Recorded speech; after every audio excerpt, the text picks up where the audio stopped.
আমরা ইশরাক হোসেনকে পুরো 5 বছর মেয়র হিসাবে দেখতে চাই।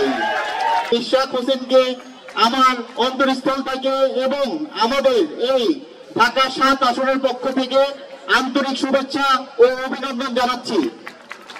আজকে এই আমাদের মাঠে এত ভিড়, এত কিছু পরেও ইশরাক এখানে এসেছে, আমরা ওর জন্য কৃতজ্ঞ। ইশরাক হোসেন সুযোগ্য পিতার সুযোগ্য সন্তান। আজকে বীর মুক্তিযোদ্ধা সাদেক হোসেন খোকা আঙ্কেল এবং উনি মেয়র হিসেবে ছিলেন, এমপি ছিলেন, মন্ত্রী ছিলেন।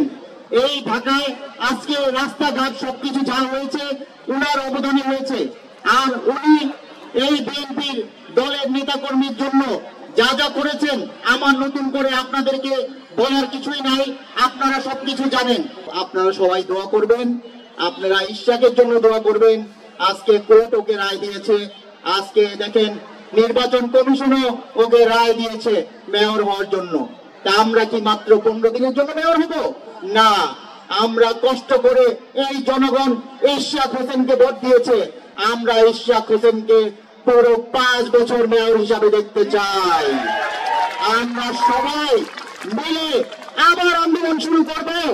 ইশরাক হোসেনকে আমরা মেয়র বানিয়ে ছাড়বো ঢাকা সিটিতে। আপনারা কি সবাই আছেন আমাদের সাথে? আমরা যুদ্ধ করেছি, আবার করব, বিনিময়ে রক্ত আবার দিব, কিন্তু ইশরাককে মেয়র বানিয়ে ছাড়বো ইনশাআল্লাহ। সবাইকে বলছি যে যারাই যখনই আমি খোকা ভাইয়ের কাছে যাইতাম একটা ঠাই নিয়ে, যে ভাই আমার এই বার্তা করতে হবে, কমিউনিটি সেন্টার বানিয়ে দিতে হবে, ব্যায়াম ঘর বানাইতে হবে, এলাকার মা বোনের জন্য ডেলিভারি করার জন্য আমার মাতৃস্বজন বানাইতে হবে। আমার বলতে খুকুন লোক সাথে 10 কোটি টাকার কাম টেকা কই। আমি বস খালি আপনি অনুমতি চাই, আপনি অনুমতি দেন, আর একটা কাজ করেন, নিচে আপনি ছোট্ট করে লিখে দেন অনিশ্চিত ফান। যবে টাকা থাকবে তবে আপনি নগর ভবনের টাকা থাকলে আমাকে টাকা দিবেন না, টাকা দিবেন না। তো আমি আমার ভাতিজা, আমার খুব কাছের ভাতিজা খোকা ভাই আমাকে আমেরিকাতেও অসুস্থ অবস্থায় আমাকে বলেছে, কখন আমার লোকে যেভাবে থাকতা, এই আমার ছেলের লোকে কেমন ওইভাবে থাকতা। আমি কই ভাই অবশ্যই আপনারা আল্লাহ হয়তো আপনারা আরো 50 বছর বাঁচায় রাখুন। তারপরে বলেছে যে আমি আমার ভাতিজা ইনশাল্লাহ আমি তার সঙ্গে সবসময় থাকবো, দুঃখে হোক সুখে হোক সবসময় তার সঙ্গে থাকবো, তার ফ্যামিলির সঙ্গে থাকবো। যদি এই ইশরাককে কেউ গুলি করতে আসে আমি ইনশাল্লাহ আগে যায় দাঁড়াবো, আমাকে মারা তারপরে ইশরাককে মারো। আমরা রাজনীতি করছি, এই লালবাগ চকবাজার কামরাঙ্গী চোরের থানার আন্দোলনের পর্দা নামেছিলাম।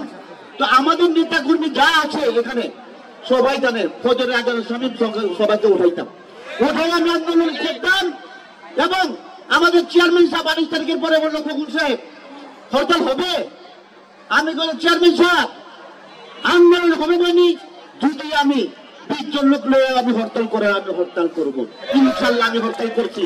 ঢাকা শহরের যে বর্তমান যে পরিস্থিতি, যে অবস্থা, সেখানে একটি খেলার মাঠ পাওয়া আসলে একটি সৌভাগ্যের বিষয় এবং একটা দুরূহ ব্যাপার। তো এই অসাধ্য সাধন করতে পারার জন্য আমি আপনাদের নেতা আলহাজ মোশাররফ হোসেন খোকন এবং ওনাকে সকলেই যারা সহযোগিতা করেছেন এবং মাঠ পরিচালনা কমিটির যারা নেতৃবৃন্দরা রয়েছেন সবাইকে আমার অন্তরস্থল থেকে ধন্যবাদ জানাচ্ছি এবং কৃতজ্ঞতা জানাচ্ছি। আপনারা জানেন যে আমাদের নেতা দেশনায়ক জনাব তারেক রহমান তিনি ইতিমধ্যে ঘোষণা দিয়েছেন এবং এটা আমাদের 31 দফার কর্মসূচিতেও বলা হয়েছে যে আমরা ঢাকা শহরের প্রত্যেকটি ওয়ার্ডে নতুন করে খেলার মাঠ আমরা তৈরি করব এবং সেখানে খেলার মাঠ সহ যুবক এবং শিশু এবং কিশোরদের জন্য কমিউনিটি সেন্টার, যেখানে ব্যায়ামাগার থাকবে, যেখানে তারা শরীর চর্চা কেন্দ্র থাকবে, সেই রকম ব্যবস্থা আমরা তৈরি করব। আমরা চাই যে ঢাকা শহরকে বর্তমানে যেভাবে একটা অপরিকল্পিত নগরায়নের ফলে যেভাবে স্থাপনা তৈরি করা হয়েছে, এখানে দম ফেলার জায়গা নাই, নিঃশ্বাস নেওয়ার জায়গা নাই। একটা পরিষ্কার পরিচ্ছন্ন নগরী হিসেবে গড়ে তুলতে চাই, যেখানে আমরা রাস্তা দিয়ে হাঁটাচলা করতে পারবো এবং আমরা প্রাণ ভরে নিঃশ্বাস নিতে পারবো। খেলার মাঠ হাঁটার পার্ক এবং চলাচলের রাস্তা তৈরি করা হয় জনগণের জন্য, সেই ধরনের ব্যবস্থা আমরা অবশ্যই গ্রহণ করব। ঢাকা শহরকে সন্ত্রাস এবং মাদক মুক্ত করা হবে, এটার বিরুদ্ধে যুদ্ধ ঘোষণা করা হবে। যে কোনো সন্ত্রাসী যেই দলের হোক না কেন, সন্ত্রাসীদের কোনো দল নাই, তারা যে কোনো দলীয় পরিচয় দেখ না কেন, রাজনৈতিক পরিচয় দেখ না কেন, তাদেরকে কঠোর হস্তে দমন করা হবে।